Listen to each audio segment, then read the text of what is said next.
Shalom, Israelites. Good morning. Ayan ha. Tayo po'y magkakape. Actually, in-stop ko na yung pagkakape. Kasi ito kasi yung kape ko eh. Nabasa ko eh. Parang maganda na siya. Kasi ito nakalagay coffee. Hikari Coffee. Premium Japan L-glutathione collagen chia seeds, moringa and quinoa.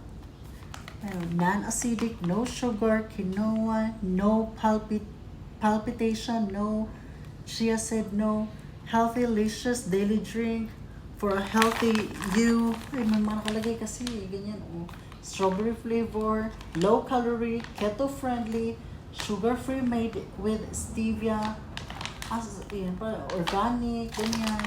Ang dami niya nakalagay. So, ay, bili nga ako nitong kape na to kasi para ayan. And I love it. Like, I drink coffee 3 times a day. Yun.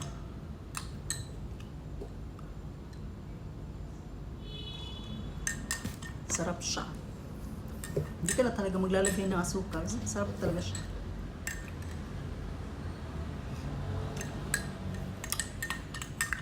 Moringa, may L-glutathione din na baka pumuti pa ako. Kaya pumuti naman ako dati eh, kaya pumuti ako paano lang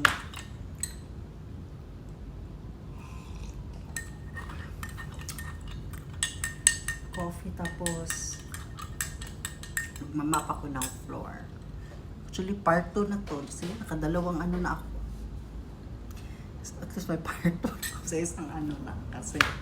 Kasi ngayon, hindi ako medyo lalabas ngayon ng mag-video sa kasi dito lang ako sa bahay. Tapos maka-upload na ako ng mga at least 2 or 3 video. Kaya na, or 2, basta 3. Dito lang ako sa loob ng bahay. Kasi mainit. Sobra. Kahapon, sobrang init. Ako naglalapot. Ganyan. So, gawin ko dito na lang. Total part 2 naman to. Kasi earlier para ako about my life, nga nangyari sa akin. Ngayon, iskapi na lang, tapos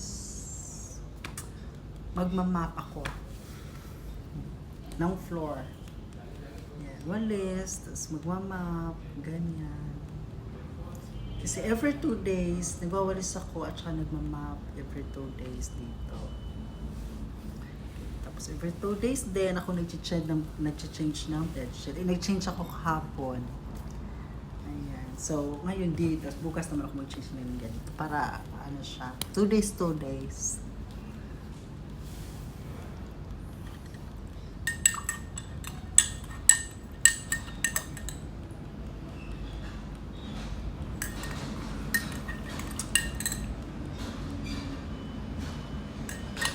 Ayan, ganito lang yung vlog ko. Parang,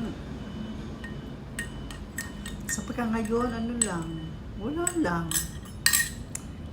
Bina-vlog ko lang yung mga kaganapan sa buhay ko.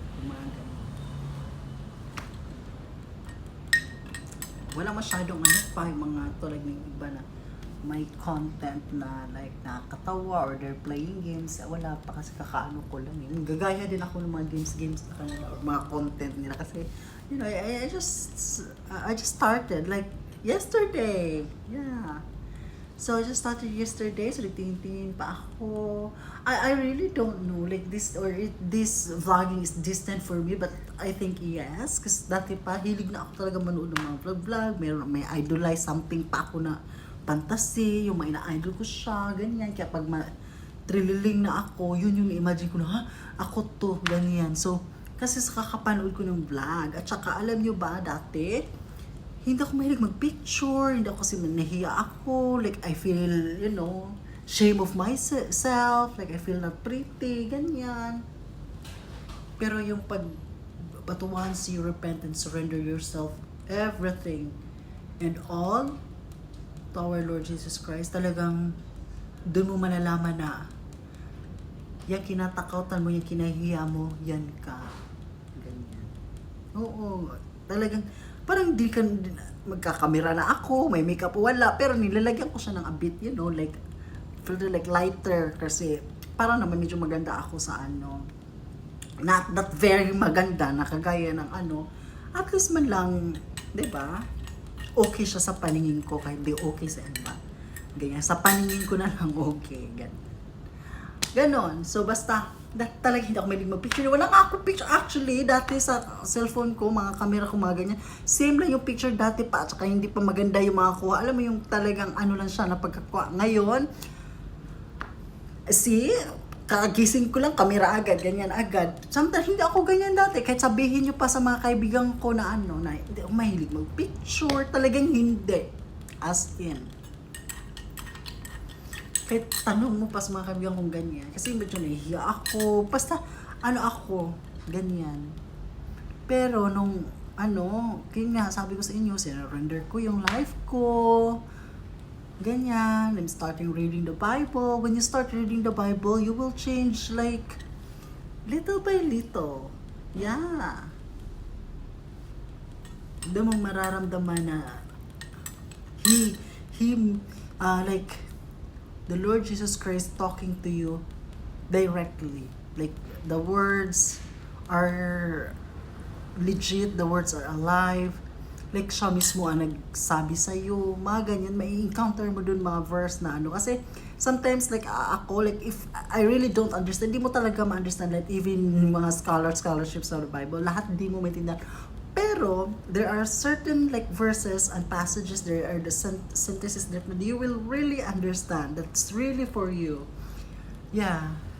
There's like a verse there, like any words from the Lord, na talagang para sa'yo. Parang yung life mo talaga, andun na siya lahat. At saka like, dati, takot ako mamatay, takot ako maano, ganyan. Kasi syempre may pamilya pa akong tinutulungan. Ngayon, parang sa malalaman mo ng mga about the revelation. Even me, like, nabasa ko na yung new,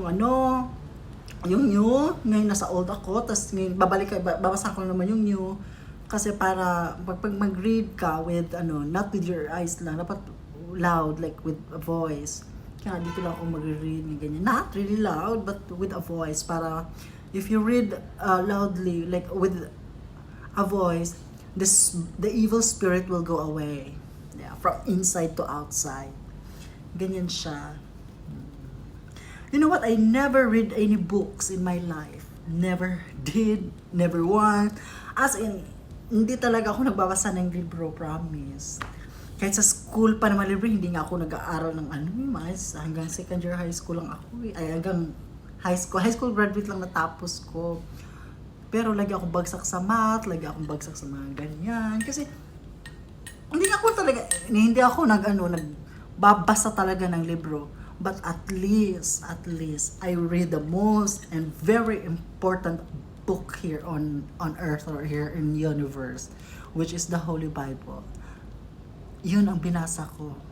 At alam mo, once na binasa mo na yan, once na give yourself to the Lord, talagang He will give you more faith pa talaga, like puro na yung papanoodin mo, you will be more hunger or with His words about the Word of God, like mas lalo ka pang gutom, sabik marinig, ganyan. Mai-excite ka nga ma-excite ka sa pagbabalik niya once you give yourself to the Lord. Ma-excite ka nang pumunta sa Kanya. Alam mo yung ganyan, I never thought nga na parang,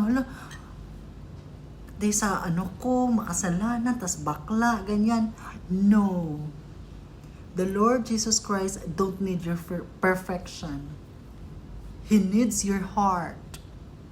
Alam mo, dati nga, sabi ko, takot pa ako magpapuki, ganyan, kasi hindi pa ako puki Pero yung ibang may nakita ako na, he go to the Lord daw, may puki na siya, ganyan. So, meaning talaga, pag, you do it without the Lord. You do it without our Lord Jesus Christ. Talagang pagsisisihan mo siya, which I did. So ngayon, alam mo yun, yung I give myself to the Lord.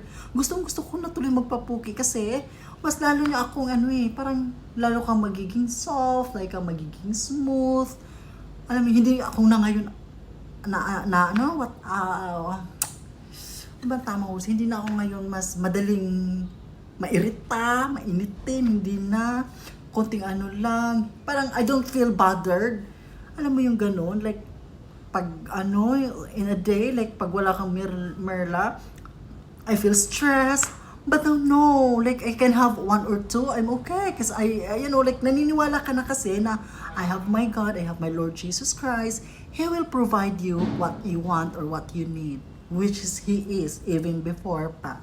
Ganyan. Totoo talaga yan. As in, parang, you're not scared of anything anymore. Like, if I am going to die, Lord Jesus Christ, if this is your will, then do it. As long as your will. Tsaka sabi, hiniling ko din, alam mo kung ano, Lord, pag hindi pa ako mapupunta sa langit, please don't take me. But if you feel na mapunta na ako sa langit, then please take my life. Yes. Ganon. I am so sorry, honey. Ganyan yung ano ko na ngayon mga pananita. Kasi, hindi ko alam. Talagang, gusto siyang lumalabas. Talagang, alam mo yung, ang sarap lang. Ganyan. Ang sarap lang feeling. Alam mo yung feeling na ano, parang ang sarap lang talaga. Ang hirap i-explain. Sobrang hirap. Pero, maniwala kayo sa hindi, talaga, we only have one God, the Almighty God, Creator of heaven and earth. The Lord of all lords, King of all kings. His name is Jesus Christ of Nazareth. Shalom. Totoo yun. Kasi I saw it. I saw the light. Alam mo yung light na di mo ma-bear kasi sa sobrang liwanag na sabi nga dun sa nakita ko na ano, a light that carry identity. Ganyan. Talagang ganyan na light. Alam mo yung sobrang liwanag na talagang nagising ako kasi sa sobrang liwanag talaga, as in. Grabe, as in. Talagang sobrang liwanag niya. As in, hirap nga ma-explain. Lagi ko nga siya minsan naalala na parang pag ano. At saka, ito pa siya legit yung my spiritual warfare. Like, you're battling with your own self and you're battling with your, like, the evil spirit inside of you. Like, do this, do that. Totoo yun. Like, the more you'll get closer to the Lord, to our Lord Jesus Christ, the more the temptation from evil or from devil you will get. Yes, that's true. Kasi, papunta ka na parang, alam mo yun, you get closer to Him already. So, ayun, marami na tuloy temptation at maraming parang siyang basta mga bulong ng satanas, mga ganyan. But you'll find out how.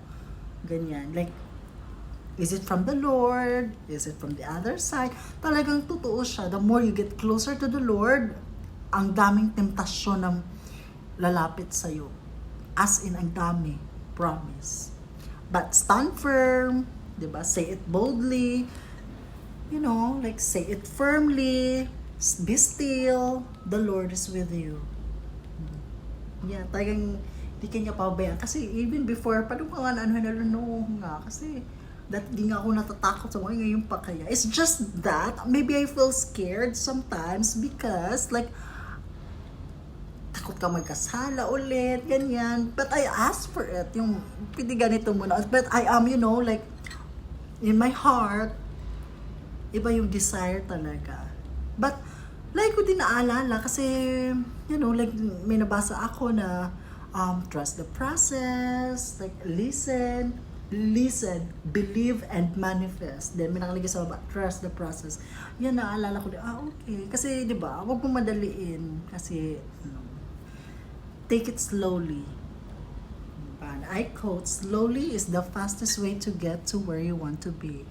Kaya ganyan. Yan yung maganda. Narinig ko yan yan mahilig kasi ako naman ng mga words of wisdom dati, mga ganyan. Ano pa lang isa Ano ba yun ha? Basta, namutang ko na. Ayan. Hope you enjoyed today. Thank you very much, Israelites. Good morning. May the Lord our God, Jesus Christ, bless us all. Bye-bye!